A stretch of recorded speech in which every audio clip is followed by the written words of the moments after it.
Good day and welcome back to another DB Legends video. In this video we're going to be taking a look at the new Hyperdimensional co-op against the Final Form Frieza full power and basically the rewards that you can obtain doing this Hyperdimensional co-op. So it's a pretty good way to grind yourself some 80 million user celebration medals. It's a fairly decent event for doing so. Not only do you get a medal for your limited rewards completion, but you can obtain them basically every time that you do the event. So it's a pretty great way to get the rewards. Now it's only guaranteed for the first 3 times, and then afterwards it's just basically a chance drop. There is also this great new platinum equipment for Frieza Force units, which you can also obviously take a look at as well. So there's a lot of reasons to do this Hyperdimensional co-op, so you shouldn't really have a major issue with it, and I think most players should be pretty good, like basically in regards to incentives for doing this event. Now outside of that, it's pretty straightforward. Frieza Force and Frieza Saga units are going to be effective here, and the missions and rewards are pretty straightforward. On top of that, there's nothing too crazy here. The boss does have 2 types. You're going to want to have 1 yellow and 1 purple unit so that you're able to take this on as best as possible. Outside of that, that's pretty much it.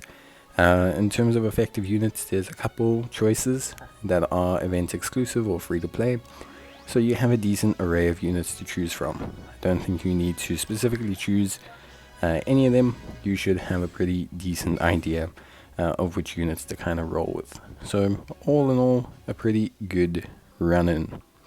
Now in terms of everything else, honestly it's fairly straightforward. So yeah, I think you should have a pretty decent time. We'll take a look at the exchange shop afterwards, but obviously the big main reward is the chrono crystals, alongside as well being able to call back any platinum gear from before, as well as the arts boost materials that are also available. So all in all, a pretty good incentive for you to start playing Hyperdimensional co-op. And that's that. Again, relatively straightforward. Obviously if you've done Hyperdimensional co-op before, you shouldn't really have a major issue, so we'll cover that now. If you haven't done Hyperdimensional co-op, then obviously we'll cover how to play the game mode. Now Hyperdimensional co-op is, I would say, relatively straightforward, although it can have its own issues, and a lot of that's just going to depend on your ally half the time. Currently I don't know what's happening with matchmaking. Maybe it's just me, but I do seem to get paired with a lot of people that don't have battle bonus characters, or just in general characters that aren't very good for the event. So that can happen a lot sometimes. Don't know if it's the current matchmaking, I don't know if it's my area, I don't know what the situation is, but that does seem to be a problem for me currently, but it may not be a problem for you. Now the goal with Hyperdimensional co-op is very simple. You want to break the boss's blue shield.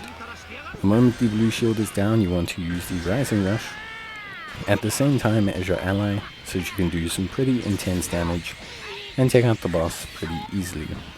Once you've done that, you want to get the reticle in the final sector, and then you can pretty much just clean things up. Should be able to very easily take out the opponent, and you should be pretty much good to go. So it's a pretty cool, pretty straightforward event. If you don't manage to defeat the boss the first time around, you just simply have to do it again. It's not really anything too crazy. Now Frieza can do a surprisingly big amount of damage, so you do need to be aware of that, especially if you have an ally who's maybe not properly spec'd their units or something. You do want to keep your eye on the prize and make sure that you're not missing out on any of those situations. Outside of that, it's basically pretty straightforward. For the most part, I don't think you should have a huge issue with this Hyperdimensional co-op. I think most players should be relatively solid when it comes to this, although of course it is just going to depend on your box at the end of the day, because a lot of the times the higher your characters or the higher their bonus battle boost, the easier it's going to be for you. Luckily there are a decent selection of event exclusives, so you shouldn't have a major issue, but again it can cause you some problems. So just be aware of that and do your best, and yeah, you should be in theory good to go, I think, for the most part. Outside of that, that's basically it. Honestly, not too much. As you can see, we're about to wrap things up, so it doesn't take too long, and you should make sure that you do your 3 limited attempts per day. Ideally, that's like the best protocol. 3 limited attempts per day, and you should be pretty good after that. And yeah, once you've done that, feel free to continue farming if you want to, but I would say, it loses a bit of incentive then. Obviously, in terms of the exchange rewards, if you go to the exchange shop, you can get 80 million user medals, but you also get the Hyperdimensional Carp currency, and you can use these to procure some pretty good rewards. Things like Arts Boost materials, alongside as well, of course, Chrono Crystals and other great equipment. But that's basically going to be it from me. There's not too much else to cover, so I wish you all the best of luck. And yeah, I'll definitely be seeing you guys in the next one. So until then, as always, take care, stay safe, and yeah, there are some missions, not too important, and you should be good to go. But that's it from me. See you guys next time. Thank you for watching, and take care. Till then, bye.